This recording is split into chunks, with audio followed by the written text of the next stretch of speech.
So இங்கே வந்து influencer marketing and digital marketing இந்த ரெண்டுக்குமான டிஃப்ரென்சஸ் வந்து நினச்சி கன்ஃபியூஸ் பண்ணிக்கிறாங்க. ஆக்சுவலாக இன்ஃப்ளூயன்சர் மார்க்கெட்டிங் அப்படிங்கிறது வந்து ஒரு இன்ஸ்டா இன்ஃப்ளூயன்சர்ஸோ அல்லது யூடியூப் இன்ஃப்ளூயன்சரை கூட்டிகிட்டு வந்து அவங்களோட பிராண்டை வந்து அவங்கள வச்சு ப்ரமோட் பண்ணி வெளியில் கொடுக்குறது.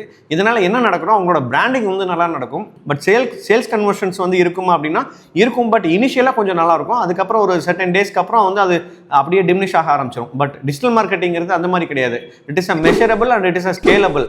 ரிட்டர்ன் ஆன் ஆட்ஸ் ஸ்பெண்ட், அதாவது ROASன்னு சொல்லுவாங்க.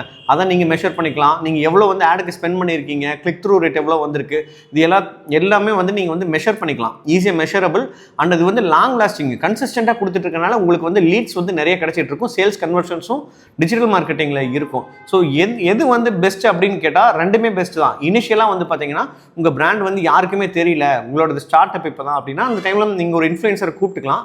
It is not a mistake. ஆனால் நீங்கள் லாங் லாஸ்டிங்காக கொண்டுட்டு போகணும் அப்படிங்கிறப்ப நீங்கள் வந்து ஒரு ஆட் கிரியேட்டிவ் ரெடி பண்ணிவிட்டு நீங்கள் வந்து எந்த பிளாட்ஃபார்மில் டிஜிட்டல் மார்க்கெட்டிங்கில் கொடுத்தா நல்லா இருக்குமோ அந்த பிளாட்ஃபார்மில் நீங்கள் கன்சிஸ்டண்ட்டாக ஆட் ரன் பண்ணிங்கன்னா உங்கள் பிஸ்னஸ்க்கான கன்வர்ஷன்ஸ் நிறைய வந்துட்டு இருக்கும். ஸோ இந்த மாதிரி யூஸ்ஃபுல் வீடியோஸ் வேணும்னா நம்ம பேஜை ஃபாலோ பண்ணிக்கங்க.